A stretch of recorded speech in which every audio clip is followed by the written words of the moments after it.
Israel's foreign minister has severed ties with the European Union's top diplomat.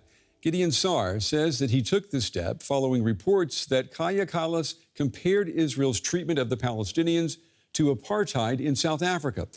Kallas allegedly made the remarks on an official trip to Mexico last month.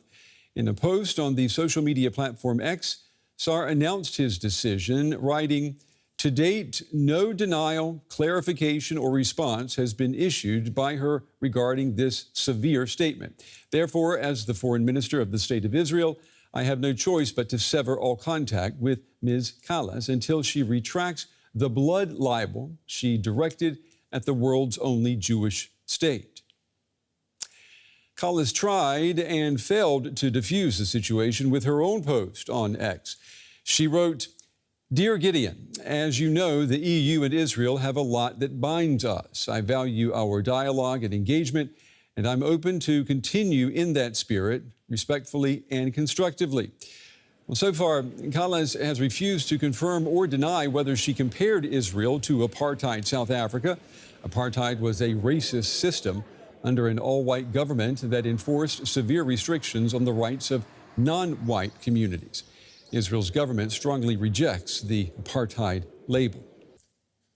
And to take a closer look at this diplomatic clash, I'm joined now by Riccardo Alcaro from IAI. That's an Italian international relations think tank. Riccardo, it's good to have you with us. How significant is this confrontation? We've got Israel's foreign minister cutting off ties with the EU's foreign policy chief.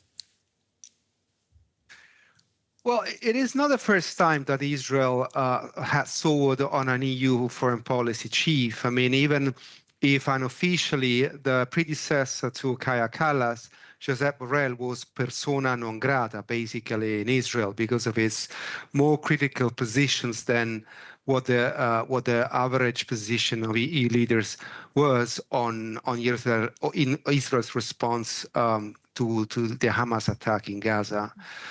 This time around is a bit harder. It's a bit well. It's definitely it definitely looks more serious because it is open and because it is happening at a moment in which Israel really feels it is getting more and more isolated. You know, Kallas has not confirmed, and she also hasn't denied, that she likened Israel's treatment of Palestinians to apartheid in South Africa. She's saying that the focus should be on her public statements and not what she said or did not say behind closed doors. What do you make of that response? Look, Kaja Kallas is the high representative for foreign and security policy of the EU. When she speaks openly, she can only reflect positions that she should have a certainty that all 27 member states of the EU are in line with. And that's why she has pointed to her public statements. But the fact that she hasn't denied that she has likened the treatment of Palestinians by Israel to South Africa's apartheid system back in the 20th century is, in my opinion, telling of her willing to make a point without making a statement. Israel's foreign minister decided to use the social media platform X to air his grievances with Kallas. I mean, what does that tell us? Well, I'm not sure it tells us something really specifically. I mean, everything right now is happening on social media, including words. So definitely diplomatic spots have a natural, how can I say, battleground in social media. This is, after all, not so much an attempt at degrading relations with the European Union or any of the EU member states, but at making clear to the Israeli public that Gideon Saar is, standing up for the honor of Israel. You know, this particular spat has been playing out as we have also been seeing tensions between the Trump administration and Israel's government. I want us to take a listen to what the U.S. Vice President J.D. Vance said, and then I'd like to get your reaction. Take a listen. Donald J. Trump is the only head of state in the entire world who is sympathetic to the nation of Israel at this moment in time. And he happens to be the head of state of the world's superpower. If I was in the cabinet of the Israeli government, I might not be attacking the only powerful ally that I have anywhere left in the entire world. All right, that's a strong message there from J.D. Vance, Riccardo. I mean, he's saying that Trump is the only head of state in the entire world who is sympathetic to the nation of Israel right now. How do you think that is going down among European governments, such as here, Germany, who view themselves as staunch allies of Israel?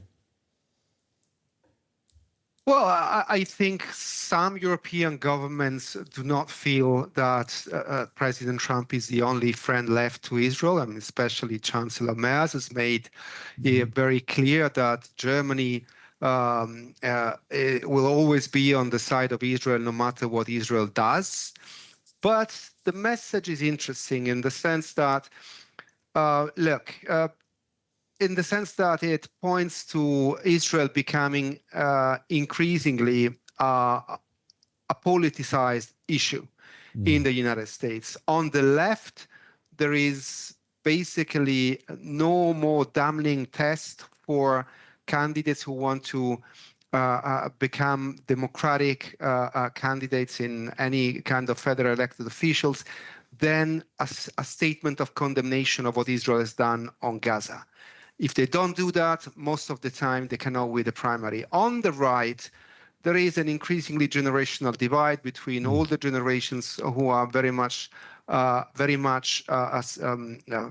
forthcoming, positively inclined towards Israel, just like probably many in older generations in Germany are, including Chancellor Merz, and younger generations who are much more skeptical. Still, Israel maintains a lot of influence in Congress, as well as some European governments, including the German one. You know, you were saying that the foreign policy chief for the European Union is supposed to speak with one voice for all 27 member states. But the reality is, Riccardo, that these 27 member states, they have very different views about Israel. How difficult has it become to find consensus? It is impossible. It is basically impossible. Israel is a very divisive issue in Europe. And look, my sense is that the divisions are less on the substance of what Israel has done, over what Israel is doing, and more on the kind of response that the EU should put in place. So I don't think that any European government, any European leaders doubt that Ben-Gvir, one of the most hardline ministers in Netanyahu's cabinet, is an extremist, but really a radical extremist, and so is Smotrich, another hardline cabinet members. What they disagree on is on the wisdom of putting sanctions on an Israeli minister. Right. Still, there is an important difference. When it comes to sanctions on Ben-Gvir, you need unanimity. But when it comes to other issues like trade with Israel concerning products that come out of the occupied West Bank, then you may have measures on which you only need qualified majority voting, a qualified majority vote. And on that front, you may see perhaps surprises in the future. Yeah, well, we will be listening to see what comes out of the European Union regarding Israel. Riccardo, it's good to have you on the program. We appreciate your time and your insights today. Thank you. Thank you so much.